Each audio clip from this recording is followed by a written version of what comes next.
자, 여러분들 여기까지 따라오셨으면은 이제 대략 생기부가 뭔지 좀 느낌 오죠? 어떤 가치를 심어야 되고, 그렇죠? 지식 나열이 아니라고 말씀드렸습니다. 지식 위에 확장되는 실생활과 연계, 그렇죠?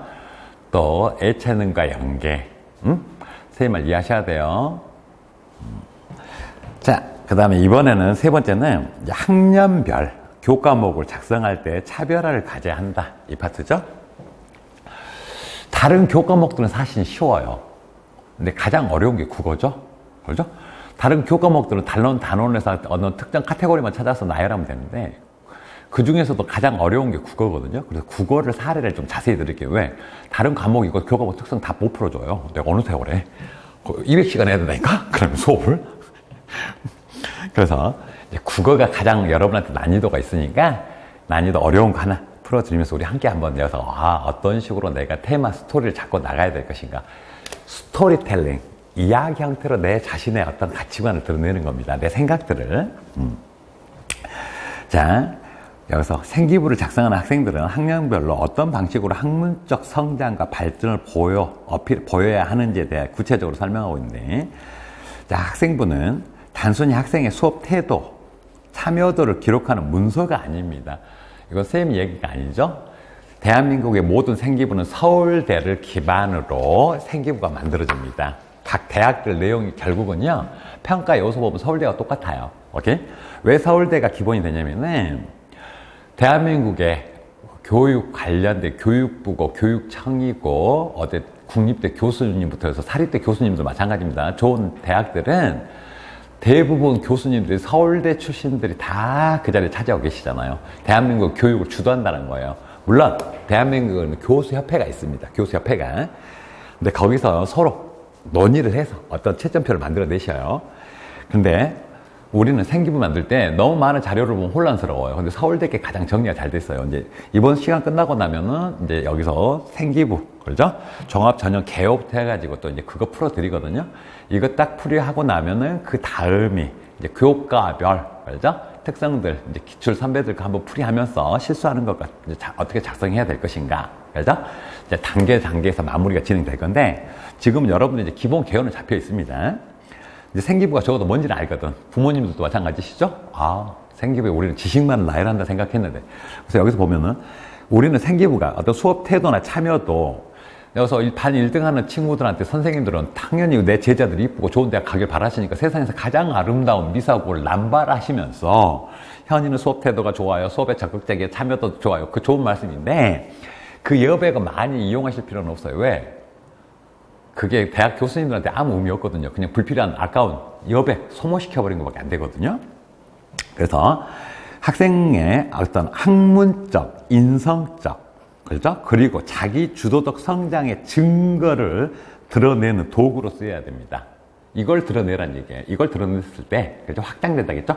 학교에서 어느 수업을 통해서 뭘 배우고 그거를 배움을 어떻게 하고 싶어서 어떻게 해왔다. 실생활과, 그렇죠? 앞에서 개요 잡아드렸고요. 그 다음에 또 이제 본 수업에서 좀 더 풀어드린다고 했어요. 이를 효과적으로 작성하려면 학년별로 차별화된 주제, 테마를 가지고 기록해야 되고 주요 내용 정리는 이제 국어 과목을 예시로 한번 살펴보겠습니다. 1학년 여러분들은 문학 작품을 통해서 어떤 공감력과 사고력을 향상하는 과정이었거든요. 그죠? 공감력과 사고력? 너무 여기서부터 지식을 남발할 필요 없어요. 그죠? 1학년 우리 거기 과정에서 순수하게 여러분 1학년 작성자들은 지금 이 기준을 참고하라는 얘기예요. 2학년, 3학년 때 내용이 변경되니까 어떻게 성장해 가는가 봅시다. 1학년 때는 국어 과목은 학생들이 국어의 기본기를 다지고 다양한 문학과 비문학 작품을 통해서 사고력을 확장한다 나왔죠? 확장하고 표현 능력을 기르는 데 중점을 두고 있다겠죠? 여러분들이 이제 이게 우리 교육에서 추구하는 가치잖아요. 기본 가치. 그럼 문학 작품을 통해서 내가 사고력 확장? 그렇지? 어떤 문학 작품을 통해서 시를 통해서 그럼 학습 목표 봅시다. 독해 능력 강화. 독해 능력. 요즘에 난독증 걸리는 학생들 많다고 그러죠? 괜찮아요. 그럴 수 있어. 자, 근데 여기서 하나씩 가봅시다. 다양한 종류의 글, 문학, 논술문, 설명문 등을 읽고 주요 내용을 파악하고 비판적으로 사고하는 능력을 키우고 문학적 감수성 함양 이 파트가 되게 중요하죠. 시, 소설, 수필 등 다양한 문학 작품을 통해서 문학의 아름다움과 가치를 이해해야 돼. 선생님 지금도요, 황순우에는 소나기니까 지금도 잊을 수가 없어요. 중학교 1학년 때인가 배웠나요? 그게? 그 속에 나오는 어떤 주인공 남자 소원영과 그 여자 아이, 그죠? 그 두 어린 아이들의 어떤 함께 어울리고 서로 거기서 사랑이란 감정을 느끼게 되고, 그죠? 그 과정이 너무 순수했죠? 이런 과정 속에서 어떤 그 주인공 소년 아이, 꼭 내가 그 주인공이 된 것 같아요. 선생님은 독서를 정말 좋아하고 독서를 할 때 기피하는 습관이 있거든요. 문학 작품에 항상 내가 주인공이 됩니다. 위인전기 이순신 장군 있잖아요. 그럼 저는 제가 이순신 장군이 되려고 생각하고 그 문학 전집을 읽었거든요. 그러다 보니까 그 주인공들이 하고자 하는 이야기가 더 다가오는 거예요. 응? 자, 그래서 2024년 우리는 다양한 다변화 사회, 정보화 산업 사회, AI 발달 등으로 감수성이 약화되고 있어요. 인간들은, 학생들, 여러분들 마찬가지입니다. 생기부를 통해서 고등학생 여러분들은 학문에 대한 순수성을 드러내야 하고, 똑똑해 보이려고 하지 마세요. 생기부는 그게 아니라겠죠. 이미 수능 내신 점수에 똑똑한 게 다 드러났는데 무슨 결과는 지향할 필요가 없어. 그렇죠? 그래서 표현력 향상, 정확하고 논리적인 말하기와 글쓰기 능력을 발전시키고, 한글과 국어에 대한 이해, 국어의 구조와 특성을 배우며 언어에 대한 체계적인 어떤 지식을 쌓아. 국어에 대한 어떤 구조와 특성을 이해 못하는데 영어가 들어와버리게 돼요. 그럼 구조가 바뀌어버리죠. 혼란스럽죠. 이해되셨어요? 그리고 우리 것에 대한 기본을 명확히 잡으면서 타 문화, 영어란 건 타 문화입니다. 알겠어요? 그래서 문학 구조가, 문법 구조가 아예 달라버리잖아요. 우리 것도 없는데, 우리 게 바로 안 잡혔는데 영어가 들어와버렸어. 믹스돼 버리잖아요? 어떻게 돼? 아유, 이게 뭐지? 국어 선생님, 이게 문법이 이거라 했나? 영어 선생님, 이게 문법이 이건가? 혼란스럽겠죠? 우리 걸 먼저 잡는다는 데 있어서 우리 걸 잡고 그 외에 확장하라겠죠. 우리 것도 없으면서 남의 걸 가져왔다고 고급져 보이지 않아. 오케이? 그래서 이 부분에 대해서 이해하시고요. 교과서 구성은 문학, 고전 및 현대 문학을 포함해서 다양한 작품을 학습하는데 고전이 나와 있습니다. 이제 고전 문학이 중요합니다. 여기서 여러분들 생기부에서 뭐가 드러나야 되냐면은 잘 보세요. 자, 유리왕은, 그죠?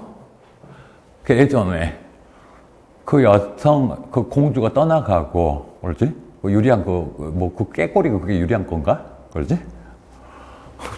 깨꼬리 그냥 한 쌍 부럽구나? 니네 행복해 보이는구나? 지 슬픔을 달래면서 봐봅시다. 1000년, 1500년 전에 고대 어떤 사람들도 잘 들어봐요. 현대 우리처럼 연인과 헤어지면 슬퍼하고 웃기지 않아요? 고대인들이 뭘? 근데 여러분들 알아셔야겠어. 고대인들이나 우리나 똑같은 인간들의 어떤 감수성을 가지고 있어요. 근데 우리는 고대인들보다 더 똑똑합니다. 왜 그럴까요? 고대인들의 어떤 다양한 이런 정서, 생각, 사고들을 우리는 학습을 통해서 배우게 되고, 현대를 우리가 살아가면서 경험하는 어떤 내 감정들이 플러스가 되잖아요. 그렇죠? 그래서 현대인들은 고대인들보다 똑똑한 게 맞습니다. 그래서 문명을 계속해서 발전했다는 거거든요. 근데 고대인들 또한, 그리고 또 거기서 이제 우리 사랑 표현도 달라. 보면은 언어들이, 문화가, 그러죠?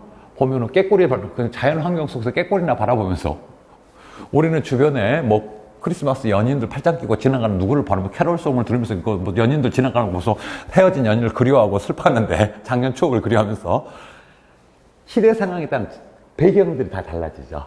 의상, 문화, 주거 공간, 이 모든 것들이 문화, 그렇죠?